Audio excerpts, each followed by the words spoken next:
أعوذ بالله من الشيطان الرجيم. بسم الله الرحمن الرحيم.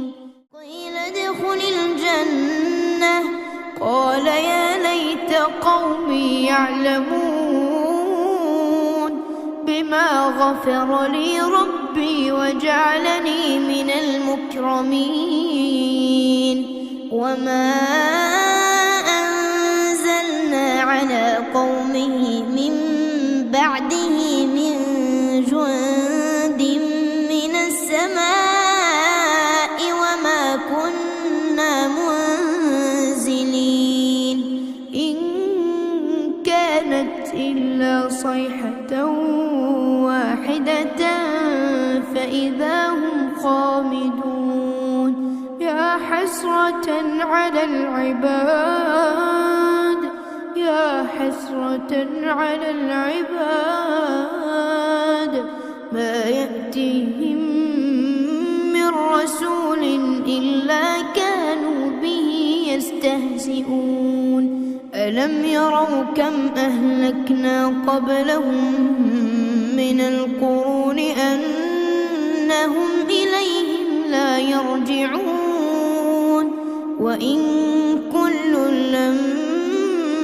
جميع لدينا محضرون. السلام عليكم ورحمة الله وبركاته. ഖുർആൻ പദം 1522 ദിവസത്തിലേക്ക് എല്ലാവരെയും ഹാർദമായി സ്വാഗതം ചെയ്യുന്നു. വിശുദ്ധ ഖുർആനിലെ 36-ാമത്തെ അധ്യായമായ സൂറത്ത് യാസീനിലെ 26 മുതൽ 32 വരെയുള്ള ആയത്തുകളാണ് ഇന്ന് പഠനവിധേയമാക്കുന്നത്. ക്ലാസ് ആരംഭിക്കുന്നതിനായി ആദരണീയനായ ഡോക്ടർ A.I. വിലായത്തുള്ള സാഹിബിനെ ക്ഷണിക്കുന്നു. السلام عليكم ورحمة الله وبركاته. أعوذ بالله من الشيطان الرجيم. بسم الله الرحمن الرحيم.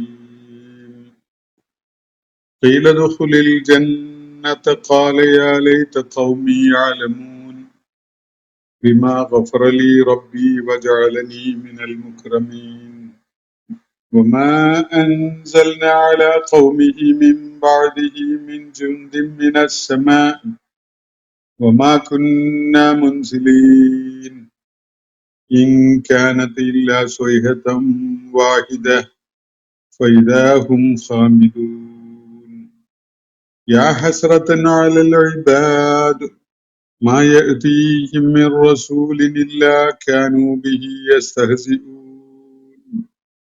ألم يروا كم أهلكنا قبلهم من القرون أنهم إليهم لا يرجعون وإن كل لما جميع لدينا محضرون صدق الله العلي العظيم. സൂറത്ത് യാസീനിലെ 26 മുതൽ 32 വരെയുള്ള ആയത്തുകളാണ് ഞാൻ നിങ്ങളെ കേൾപ്പിച്ചിട്ടുള്ളത്. ഒരു ഖറിയത്തിലെ ആളുകളുടെ ചരിത്രം അല്ലെങ്കിൽ അവരുടെ അനുഭവം വിവരിച്ചു കൊടുക്കുക എന്ന് പറഞ്ഞുകൊണ്ട് 13-ാമത്തെ ആയത്തിൽ തുടങ്ങിയിട്ടുള്ള ആ ചരിത്ര വിവരണം ഇന്ന് ഞാൻ നിങ്ങളെ കേൾപ്പിച്ചിട്ടുള്ള ഈ 32-ാമത്തെ ആയത്ത് വരെയുള്ള ഭാഗത്തോടു കൂടി അവസാനിക്കുകയാണ്. അപ്പോ അസ്ഹാബുൽ ഖറിയ സംബന്ധമായ ആ കഥാവിവരണത്തിന്റെ അവസാന ഭാഗമാണ് നമ്മൾ ഇന്ന് പഠന വിധേയമാക്കുന്ന ആയത്തുകളിൽ അടങ്ങിയിട്ടുള്ളത്.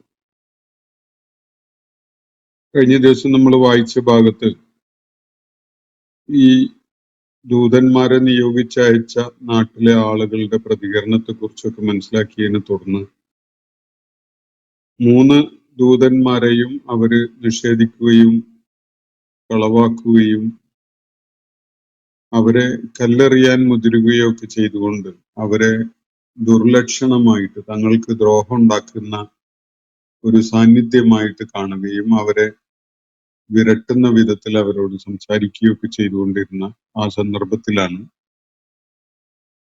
പട്ടണത്തിലെ കുറച്ച് അകലെയായിട്ടുള്ള ഒരു ഇടത്തിൽ നിന്ന് ഒരാള് ധൃതിപ്പെട്ട് അങ്ങോട്ട് അവരുടെ അടുക്കലേക്ക് വരുന്നത്. അയാള് ആ നാട്ടുകാരോട് പറയുന്നത്, നിങ്ങൾ ഈ ദൂതന്മാരെ പിൻപറ്റിക്കോളൂ. ഈ ദൂതന്മാര് നിങ്ങളെ മാർഗദർശനം ചെയ്യാൻ കഴിയുന്ന, അതിന് അർഹതയുള്ള യോഗ്യതയുള്ള ആളുകളാണ്. അവര് നിങ്ങളോട് പ്രതിഫലമൊന്നും ചോദിക്കുന്നില്ല, പ്രത്യുപകാരമൊന്നും തേടുന്നില്ല. അവർക്ക് ഭൗതിക താല്പര്യങ്ങളോ വേറെ അതുപോലെയുള്ള വല്ല ലക്ഷ്യങ്ങളോ ഒന്നുമില്ല. മാത്രമല്ല അവര് സന്മാർഗികളായ നല്ല മനുഷ്യരാണ് താൻ. അതുകൊണ്ട് നിങ്ങൾ അവരെ പിൻപറ്റുകയാണ് വേണ്ടത്. പിൻപറ്റാൻ അർഹതയുള്ള യോഗ്യതയുള്ള ആളുകളാണ് അവര്. എന്റെ കാര്യത്തിലുള്ള തീരുമാനം എന്നെ സൃഷ്ടിച്ചവനായ റബ്ബിന് വിധേയപ്പെടുകയും അവന്റെ അടിമയാവുകയും ചെയ്യുക എന്നതാണ് എനിക്ക് ഏറ്റവും ശരിയായതായിട്ട് തോന്നുന്നത്. ഞാൻ അവന് വിധേയപ്പെടുക എന്നത് അവൻ എന്നെ സൃഷ്ടിച്ചു എന്നതിന്റെ സ്വാഭാവികമായിട്ട് തന്നെ അനിവാര്യമായിരിക്കുന്ന ഒരു സംഗതിയാണ്. അവന്റെ അടുക്കിലേക്കാണ് നിങ്ങളും തിരികെ അയക്കപ്പെടാൻ പോകുന്നത്. വസ്തുത ഇതാണ് എന്നിരിക്കെ അവന് പകരം അവന്റെ സ്ഥാനത്ത് ഞാൻ വേറെ ചില ആലിഹത്തുകളെ സ്വീകരിക്കുകയാണ്. എന്നിട്ട് ആ ആലിഹത്തുകൾക്ക് വല്ല ഉപകാരവും എനിക്ക് വേണ്ടി ചെയ്തു തരാൻ സാധിക്കുക? കാരുണ്യവാനായ ദൈവം എനിക്ക് ദ്രോഹകരമായി വല്ലതും ഉദ്ദേശിക്കുകയാണെങ്കിൽ ഈ ആളുകൾ എനിക്ക് വേണ്ടി ശുപാർശ ചെയ്യുന്നവരായിട്ട് രംഗത്ത് വരുമോ? അതുപോലെ എന്നെ രക്ഷപ്പെടുത്താൻ അവർക്ക് സാധിക്കുമോ? ഒരിക്കലും അങ്ങനെയില്ല. ആ വഴിക്ക് ഞാൻ നീങ്ങുകയാണെങ്കിൽ തീർച്ചയായിട്ടും ഞാൻ വളരെ വ്യക്തമായും ദുർമാർഗത്തിൽ അകപ്പെട്ടവനായി മാറും. അതുകൊണ്ട് ഞാൻ എന്നെ സൃഷ്ടിച്ച റബ്ബിൽ വിശ്വാസമുള്ളവനായിരിക്കുകയാണ്. അവനെയാണ് ഞാൻ അംഗീകരിക്കുന്നതും അവനാണ് ഞാൻ അടിമപ്പെടുന്നതും വിധേയപ്പെടുന്നതും ഒക്കെ. അതുകൊണ്ട് നിങ്ങള് ഞാൻ പറയുന്നത് കേട്ട് മനസ്സിലാക്കുക എന്നാണ് ആ പട്ടണത്തിന്റെ അകലെ നിന്ന് ഓടിക്കിതച്ചു വന്നുകൊണ്ട് അവരോട് സംസാരിച്ച ആള് പറയുകയുണ്ടായത്. അപ്പോ തുടർന്ന് എന്തുണ്ടായി എന്നത് വിവരിക്കുന്നതിന് പകരം അതിനുശേഷം ഉണ്ടായ ഒരു കാര്യമാണ് നമ്മൾ ഇന്ന് വായിച്ചു വെച്ചിട്ടുള്ള ആയത്തുകളിൽ അള്ളാഹു വിവരിക്കുന്നത്. ഈ ആളുകളോട് അവരുടെ പകയും എതിർപ്പും ശത്രുതയും ഒക്കെ ആ കത്തിക്കാളുന്ന ആ സമയത്ത് തന്നെ സത്യസാക്ഷ്യം വഹിച്ചുകൊണ്ട് ആ പ്രവാചകന്മാർക്ക് അല്ലെങ്കിൽ ആ ദൂതന്മാർക്ക് വേണ്ടി അവരെ പിന്തുണച്ചുകൊണ്ട് സംസാരിച്ച ഈ മനുഷ്യൻ, അതിനെ തുടർന്ന് അള്ളാഹു അദ്ദേഹത്തെ കുറിച്ച് പറയുന്നത് ഖീല ദുഖുലിൽ ജന്ന, അദ്ദേഹം ഇങ്ങനെ കേൾപ്പിക്കപ്പെടുകയാണ്, താങ്കൾ സ്വർഗത്തിൽ പ്രവേശിച്ചു കൊള്ളുക എന്നാണ് കേൾപ്പിക്കപ്പെടുന്നത്. ഖീല, അയാളോട് പറയപ്പെടുന്നു. ആ മനുഷ്യൻ പിന്നെ കേൾക്കുന്ന കാര്യം ഇതാണ്, അയാളോട് ഉദുഖുലിൽ ജന്ന എന്നാണ് പറയപ്പെടുന്നത്. അങ്ങനെ ഒരു സ്വാഗതം പറഞ്ഞുകൊണ്ട് അദ്ദേഹത്തെ സ്വർഗത്തിലേക്ക് ആനയിക്കുന്ന വിധത്തിലുള്ള ഒരു സംസാരമാണ്, സ്വർഗത്തിലേക്ക് സ്വാഗതം ചെയ്തുകൊണ്ടുള്ള ഒരു സംസാരമാണ് അദ്ദേഹത്തിന് കേൾക്കാൻ പറ്റുന്നത്. ഖാല എന്ന് പറഞ്ഞാൽ അദ്ദേഹത്തിന് സ്വർഗം ഉറപ്പായ ഒരു സന്ദർഭമാണ് അത്. സ്വർഗത്തിലേക്ക് പ്രവേശിച്ചോളൂ എന്നാണ് അദ്ദേഹം കേൾക്കുന്നത്.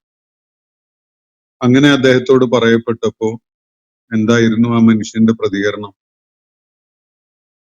അദ്ദേഹം പറയുന്ന ഇങ്ങനെയാണ്, യാ ലൈത ഖൗമി യഅലമൂൻ, എന്റെ ഈ നാട്ടുകാർ, എന്റെ ഈ ജനത ഈ കാര്യം ഒന്ന് അറിഞ്ഞിരുന്നെങ്കിൽ എത്ര നന്നായിരുന്നേനെ എന്നാണ് അദ്ദേഹം ഒരു ആഗ്രഹം പ്രകടിപ്പിക്കുന്നത്.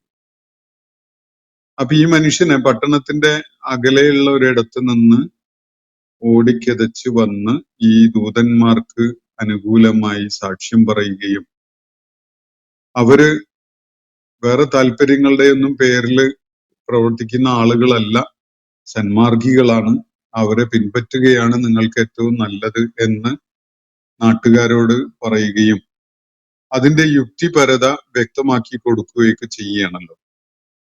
അതിനെ തുടർന്ന് അള്ളാഹുവിടെ വിവരിക്കുന്നത് സ്വർഗത്തിലേക്ക് പ്രവേശിച്ചോളൂ എന്ന് അദ്ദേഹത്തോട് പറയപ്പെടുന്ന ഒരു കാര്യമാണ്. സ്വർഗത്തിലേക്ക് പ്രവേശിച്ചോളൂ എന്ന് അദ്ദേഹത്തോട് പറയപ്പെടുമ്പോ അയാള് മനസ്സിൽ കരുതി പോകുന്ന അല്ലെങ്കിൽ പറയുന്ന കാര്യം ഇതാണ്: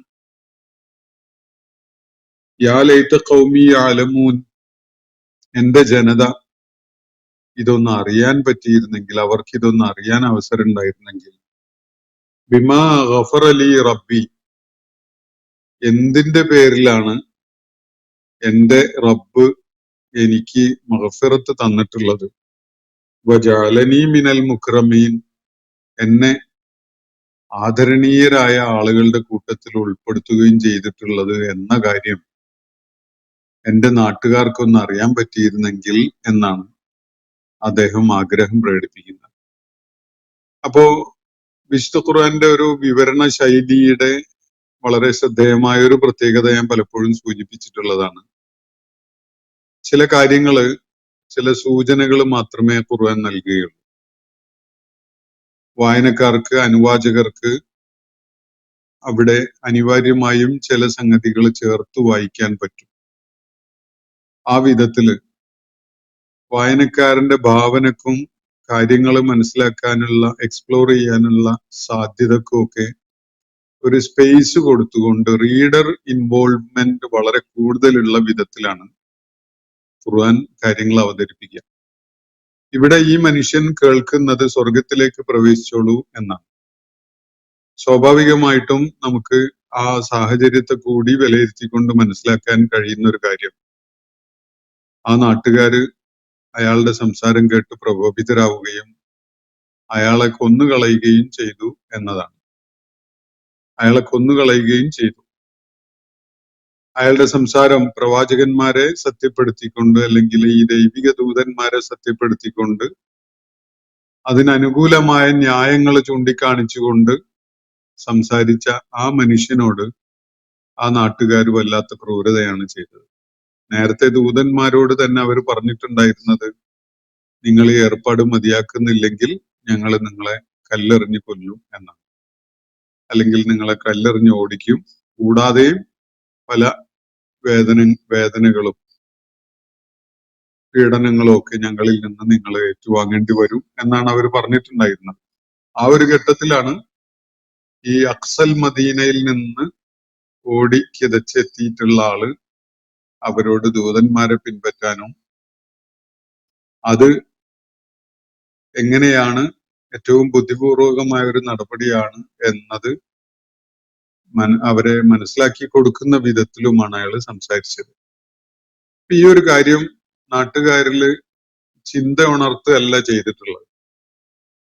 അവര് വേണ്ട വിധത്തില് സൃഷ്ടിപരമായി ചിന്തിക്കുകയും അയാള് പറയുന്നത് ശരിയാണല്ലോ, അയാൾ പറയുന്ന കാര്യം തന്നെയാണല്ലോ നമുക്ക് ഏറ്റവും അഭികാമ്യമായത് എന്നൊന്നും തീരുമാനിക്കുകയൊന്നുമല്ല ചെയ്തത്. മറിച്ച് ഇയാളുടെ സംസാരം അവർക്ക് പ്രവാചകന്മാര് നടത്തിയ സംസാരത്തെക്കാൾ പ്രകോപനപരമായിട്ട് അവർ കാണുകയാണ് ഉണ്ടാവുന്നത്. അപ്പൊ സ്വാഭാവികമായിട്ട് നമുക്ക് അനുമാനിക്കാൻ പറ്റുന്ന ഒരു കാര്യം, ആ മനുഷ്യൻ ആ നാട്ടുകാരുടെ കൈകളാൽ കൊല്ലപ്പെട്ടു എന്നതാണ്. നാട്ടുകാർക്ക് വലിയ പ്രകോപനമായിട്ട് അത് തോന്നി. അവര് അദ്ദേഹത്തെ എറിഞ്ഞു കൊല്ലുകയോ തല്ലിക്കൊല്ലുകയോ ഒക്കെ ചെയ്തു. അതിനെ തുടർന്ന് എന്തുണ്ടായി എന്നതാണ് അള്ളാഹു ഇവിടെ പറയുന്നത്. കീല, അയാളോട് പറയപ്പെടുന്നത് ഇങ്ങനെയാണ്: ഉദ്ഖുലിൽ ജന്ന, സ്വർഗത്തിൽ പ്രവേശിച്ചോളൂ എന്ന്. സ്വർഗത്തിലേക്ക് സ്വാഗതം ചെയ്തുകൊണ്ട് അള്ളാഹുവിന്റെ മാർഗത്തില് രക്തസാക്ഷ്യം വരിച്ച ആ മനുഷ്യനോട് സ്വർഗത്തിലേക്ക് ആളുകളെ സ്വാഗതം ചെയ്യുന്ന മലക്കുകളായിരിക്കണം പറഞ്ഞിട്ടുണ്ടാവുക. അയാളെ സ്വാഗതം ചെയ്തുകൊണ്ട് പറയുന്നത് ഉദ്ഖുലിൽ ജന്ന, താങ്കള് സ്വർഗത്തിലേക്ക് പ്രവേശിച്ചുകൊള്ളുക എന്നാണ്. ആ ഘട്ടത്തിൽ ഈ മനുഷ്യന്റെ ഒരു പ്രതികരണം വളരെ ശ്രദ്ധേയമാണ്. എന്തുമാത്രം താൻ ഉയർത്തിപ്പിടിച്ചിരുന്ന ആദർശത്തോടും അദ്ദേഹം നിലകൊണ്ടിരുന്ന ആ പ്രവർത്തന പ്രക്രിയയോടുമൊക്കെ പ്രതിബദ്ധതയുള്ള ആളായിരുന്നു അദ്ദേഹം എന്നത് വെളിപ്പെടുത്തുന്ന ഒരു സംസാരമാണ് തുടർന്ന് അദ്ദേഹം നടത്തുന്നത്. അദ്ദേഹം പറയുന്ന കാര്യം ഇതാണ്: ഖാല യാ ലൈത ഖൗമി യഅലമൂൻ. എന്റെ സമൂഹം, എന്റെ ജനത, എന്നെ കല്ലെറിഞ്ഞു കൊന്ന അല്ലെങ്കിൽ എന്നെ തല്ലിക്കൊന്ന ഈ ജനത ഒന്ന് അറിഞ്ഞിരുന്നെങ്കിൽ. അവർക്ക് ഈ ഒരു സംഗതി എന്താണ് പിന്നെ ഉണ്ടായത്? അവരെന്നെ കൊന്നുകളഞ്ഞല്ലോ. അതിനെ തുടർന്ന് എത്ര വലിയ സൗഭാഗ്യമാണ് എന്നെ തേടി വന്നത് എന്നത് ആ നാട്ടുകാർക്കൊന്ന് അറിയാൻ പറ്റിയിരുന്നെങ്കിൽ, അതറിയാൻ പറ്റിയിരുന്നെങ്കിൽ അവരൊരിക്കലും തന്നെ ഈ ദൗർഭാഗ്യത്തിന്റെ പുറകെ പോവുമായിരുന്നില്ല.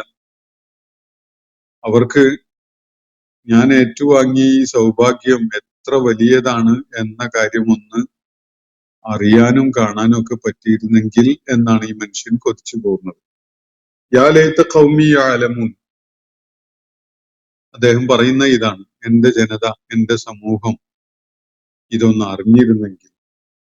ആ അറിയുന്നതിന്റെ മുഖ്യമായ കാര്യം തുടർന്നുള്ള ആയത്തിൽ അദ്ദേഹം തന്നെ പറയുകയാണ്: ബിമാ ഗഫറ ലി റബ്ബി. എന്തിന്റെ പേരിലാണ് എന്റെ റബ്ബ് എനിക്ക് മഗ്ഫിറത്ത് തന്നിട്ടുള്ളത്?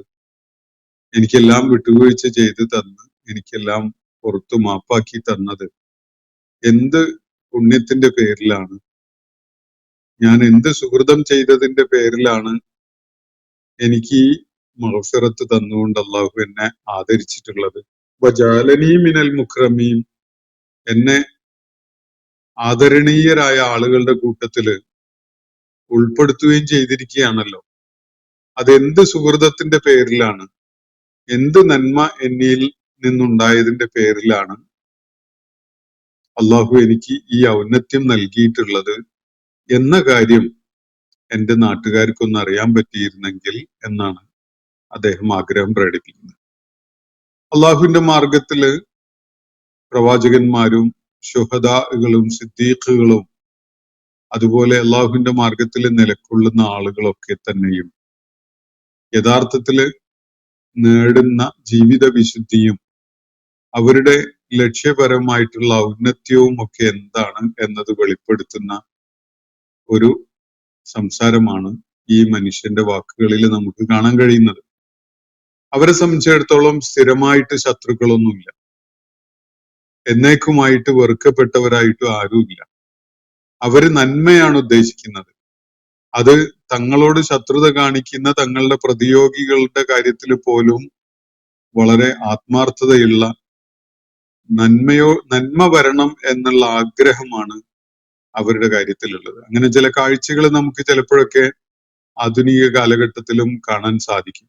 വിശേഷിച്ച് പോരാട്ടങ്ങൾ നടന്നുകൊണ്ടിരിക്കുന്ന നാടുകളിലും പ്രദേശങ്ങളിലും ഒക്കെ വലിയ വിസ്മയങ്ങൾ തീർക്കുന്ന വിധത്തിൽ ആളുകളുടെ ചില പ്രതികരണങ്ങൾ, പതിറ്റാണ്ടുകളായിട്ട് ഞങ്ങളെ ദ്രോഹിച്ചുകൊണ്ടിരിക്കുന്ന, ഞങ്ങളെ ഉപദ്രവിച്ചുകൊണ്ടിരിക്കുന്ന ഒരു സമൂഹം എന്നൊരു പശ്ചാത്തലം ഉണ്ടായിട്ട് പോലും അവരിൽ പെട്ട ആളുകൾക്ക് മനുഷ്യരെന്ന പരിഗണന കൊടുത്തുകൊണ്ട് അവരോട് സഹാനുഭൂതിയും അവർക്ക് ഗുണകാംക്ഷയും ഒക്കെ അവരോട് കാണിച്ചുകൊണ്ടുള്ള പെരുമാറ്റവും സംസാരവും ഈ പീഡനത്തിനും ദ്രോഹത്തിനും ഇരയായിക്കൊണ്ടിരിക്കുന്ന സത്യവിശ്വാസത്തിന്റെ പാതയിലുള്ള ആളുകളിൽ നിന്നുണ്ടാകാറുണ്ട് പലപ്പോഴും.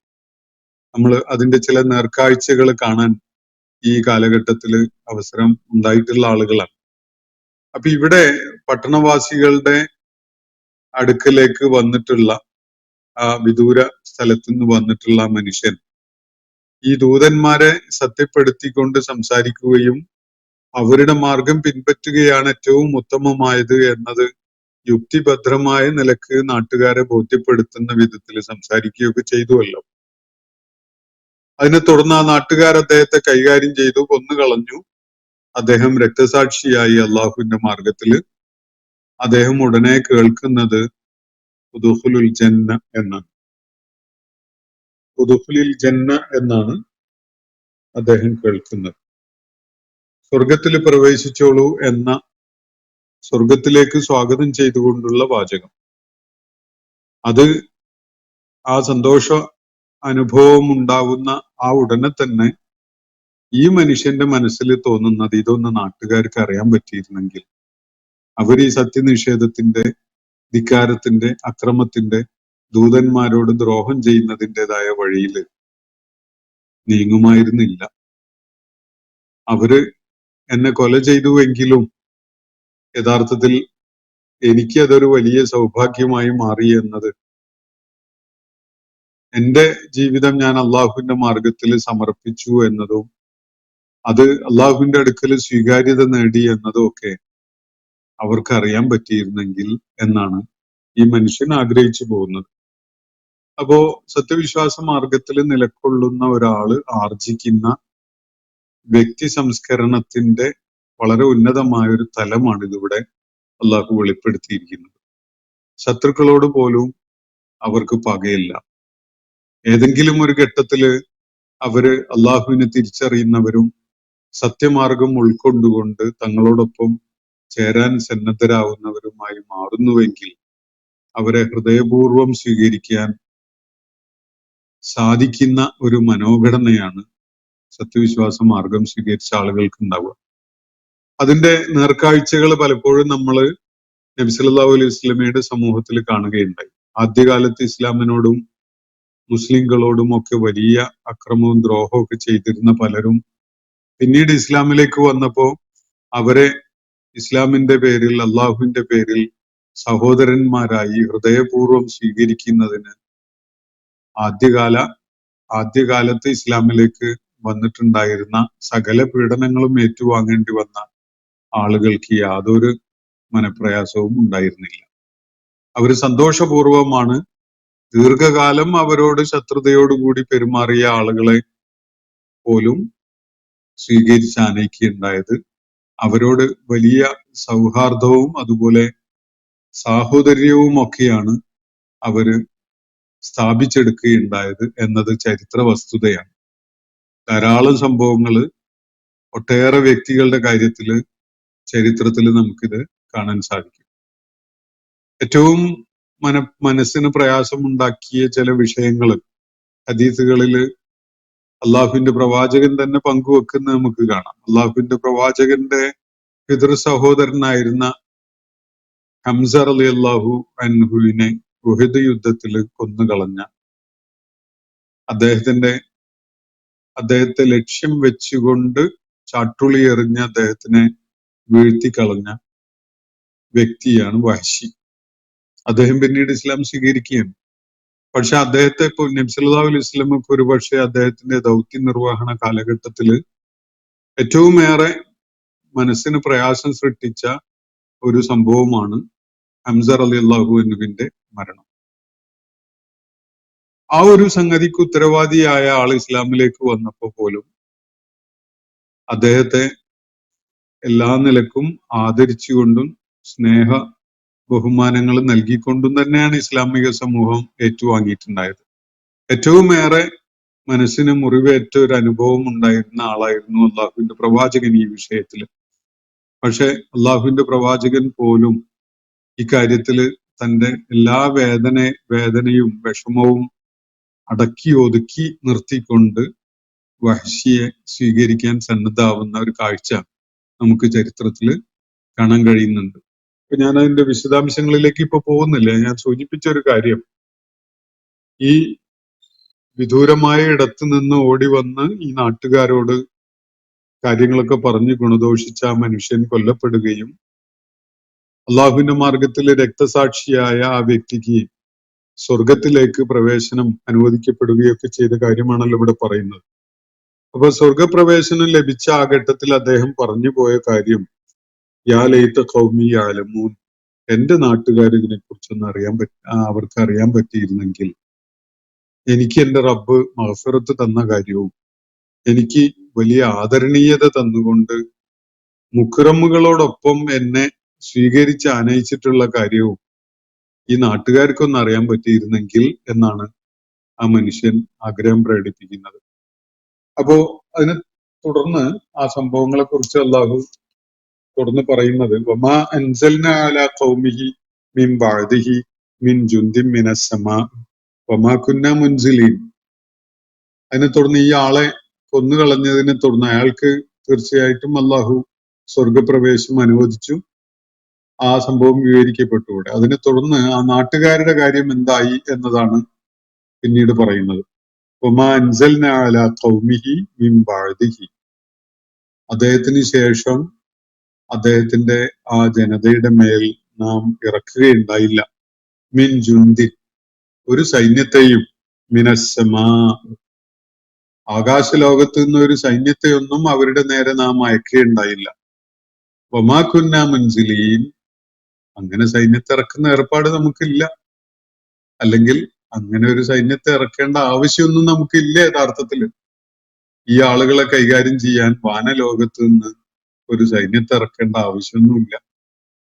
ആ മനുഷ്യനെ കൊന്നുകളഞ്ഞ ധിക്കാരികളായ ആ നാട്ടുകാർ, ആ ദൂതന്മാരോട് അക്രമം ചെയ്ത ആ നാട്ടുകാരെ കൈകാര്യം ചെയ്യാൻ വേണ്ടി നാം വാനലോകത്ത് നിന്നൊരു സൈന്യത്തെ ഇറക്കുകയൊന്നും ചെയ്തില്ല. അങ്ങനെ ഇറക്കേണ്ട ആ കാര്യവും ഉണ്ടായിരുന്നില്ല. മറിച്ച് അതൊക്കെ നാം വളരെ നിസ്സാരമായിട്ട് തന്നെ കൈകാര്യം ചെയ്തു കഴിഞ്ഞു. ഇൻകാനത്തില്ല സ്വൈഹത്തൻ വാഹിദത്തൻ, അതൊരു ഘോര ശബ്ദം മാത്രമായിരുന്നു. ഒരു ഘോര ശബ്ദം ഉണ്ടാക്കുക മാത്രമേ വേണ്ടിയിരുന്നുള്ളൂ. ഒരു വലിയ സ്വൈഹത്ത് കേൾപ്പിക്കപ്പെട്ടു. അതോടെ എന്താ ഉണ്ടായത്?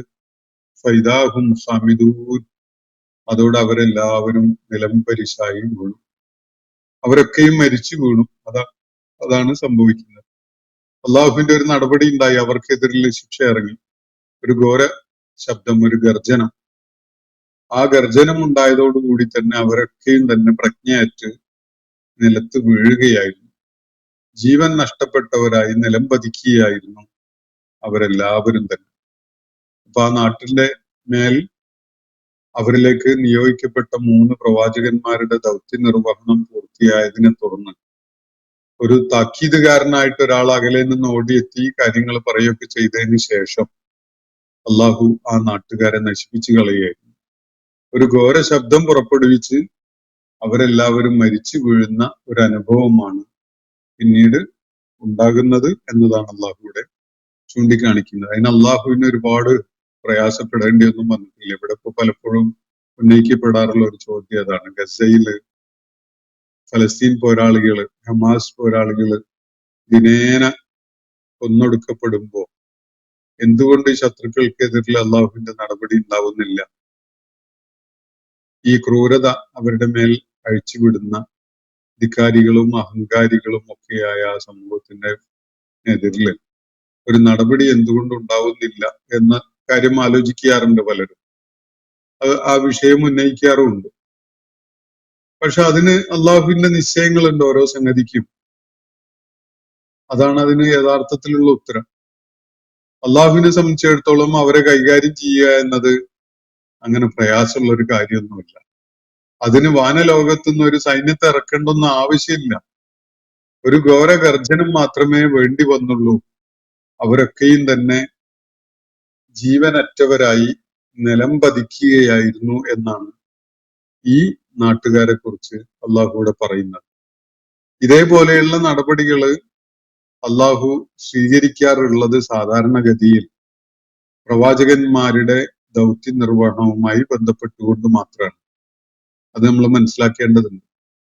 ഒരു നാട്ടിന് പ്രത്യേകമായിട്ട് അവർക്കിടയിൽ ദൗത്യ നിർവഹണം നടത്താൻ വേണ്ടി ദൂതന്മാര് നിയോഗിച്ചയക്കപ്പെട്ടിട്ടുണ്ടെങ്കിൽ അങ്ങനെ ആ ദൗത്യ നിർവഹണം പൂർണ്ണമായിട്ട് അവര് നിറവേറ്റുകയും ചെയ്തുവെങ്കിൽ എന്നിട്ടും ആ നാട്ടുകാര് അദ്ദേഹത്തിന്റെ സന്ദേശം ഉൾക്കൊള്ളാൻ കൂട്ടാക്കാതെ ധിക്കാരത്തിന്റെ വഴിയിലാണ് നീങ്ങുന്നത് എങ്കിൽ തീർച്ചയായിട്ടും അവർക്കെതിരിൽ അള്ളാഹു നടപടി സ്വീകരിക്കും.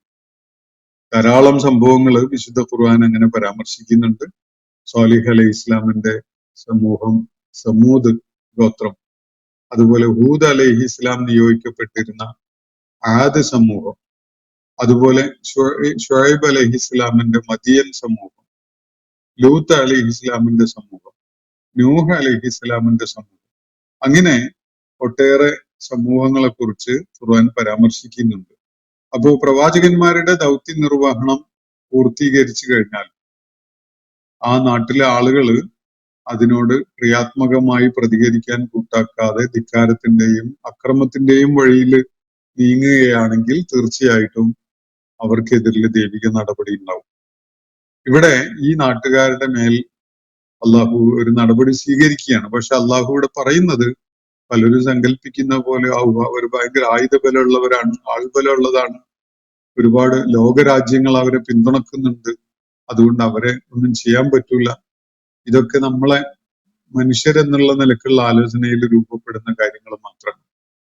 അള്ളാഹുവിനെ സംബന്ധിച്ചിടത്തോളം ഏത് സമൂഹത്തെയും കൈകാര്യം ചെയ്യാൻ വാനലോകത്തുനിന്ന് ഒരു സേനയെ ഇറക്കേണ്ട കാര്യമൊന്നുമില്ല.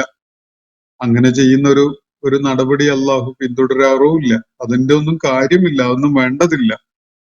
ഇൻകാനത്തില്ല സ്വൈഹത്തും വാഹിദ, അത് ഒരു കേവല ഗർജനം മാത്രമായിരുന്നു, ഒരു ഘോര ശബ്ദം. ഫൈദാഹും ഹാമിദൂൻ, അപ്പോ അവരൊക്കെയും അതാ നിലംപരിശായി വീണ് കിടക്കുന്നു, ജീവനറ്റവരായിട്ട് വീണ് കിടക്കുന്നു.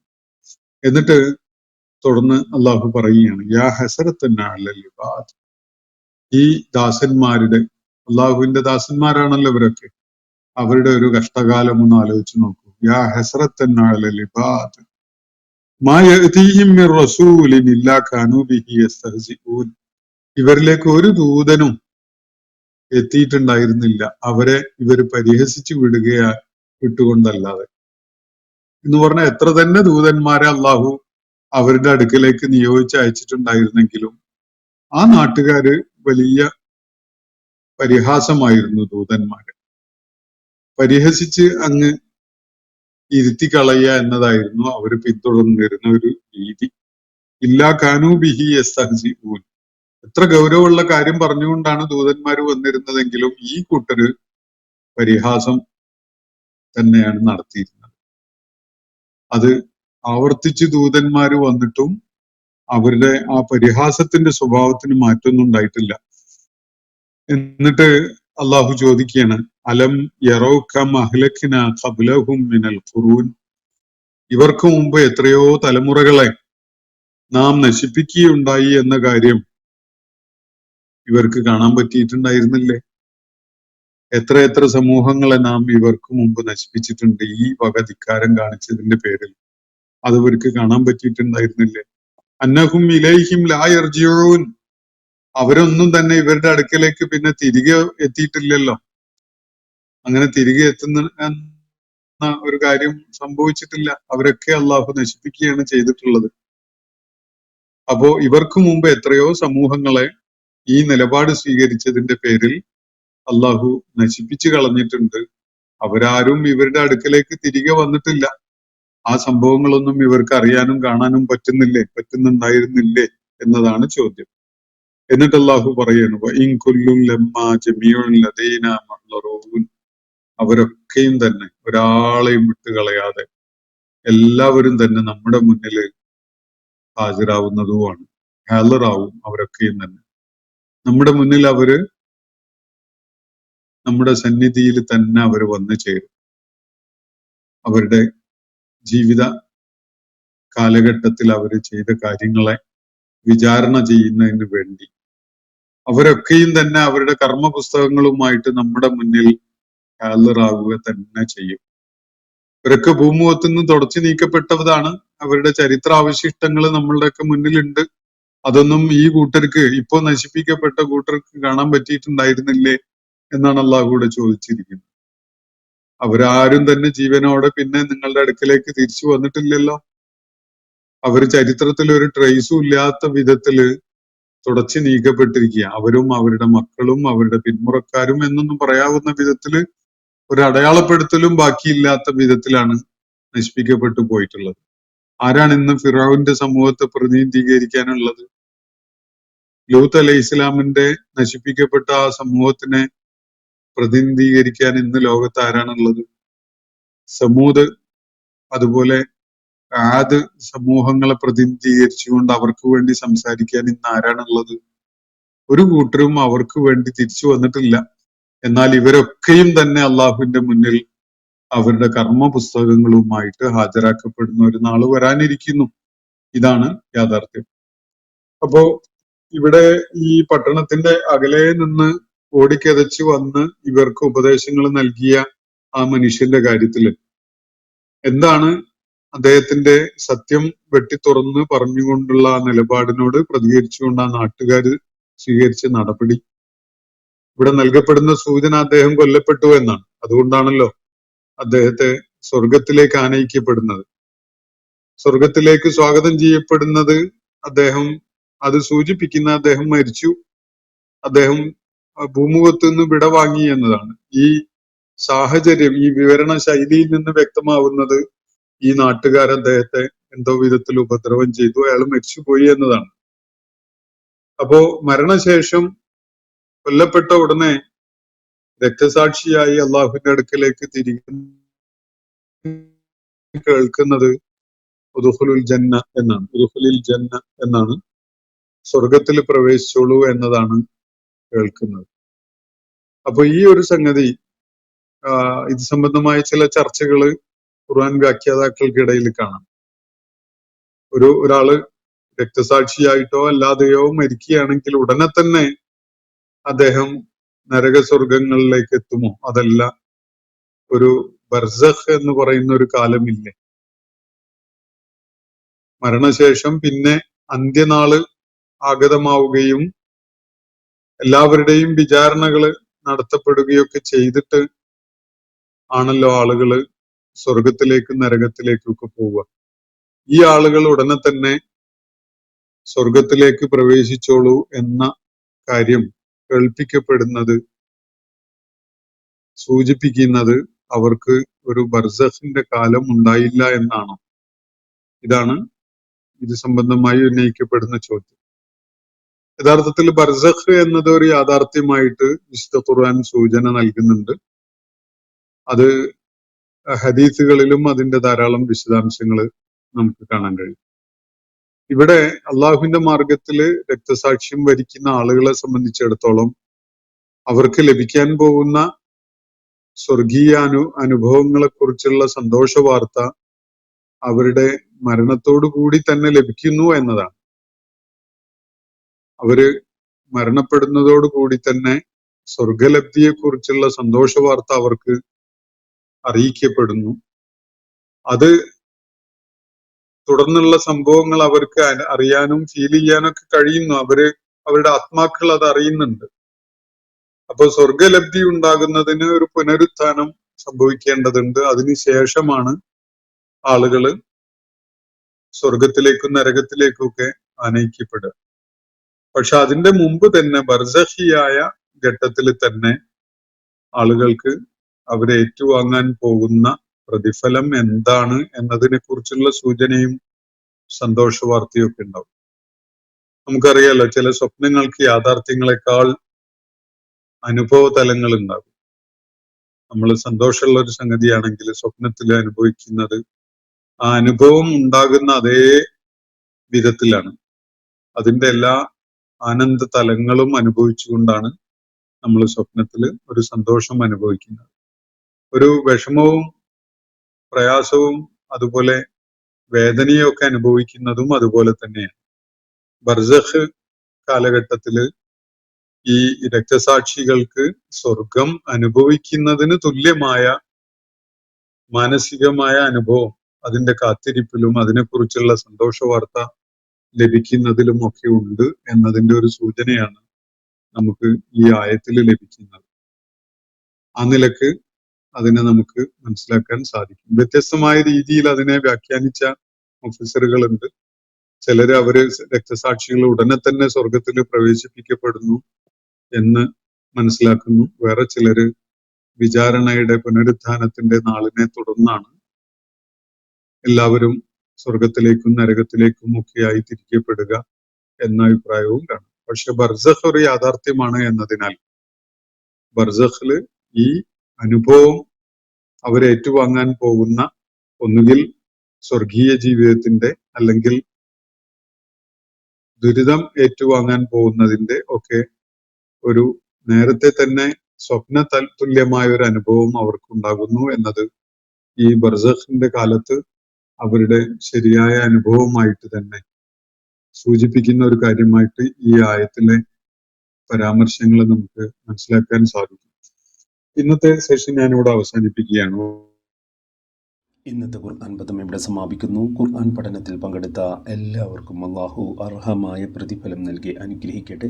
വആഖിർ ദഅവാനാ അനിൽ ഹംദുലില്ലാഹി റബ്ബിൽ ആലമീൻ. അസ്സലാമു അലൈക്കും വറഹ്മത്തുള്ളാഹി വബറകാതുഹു.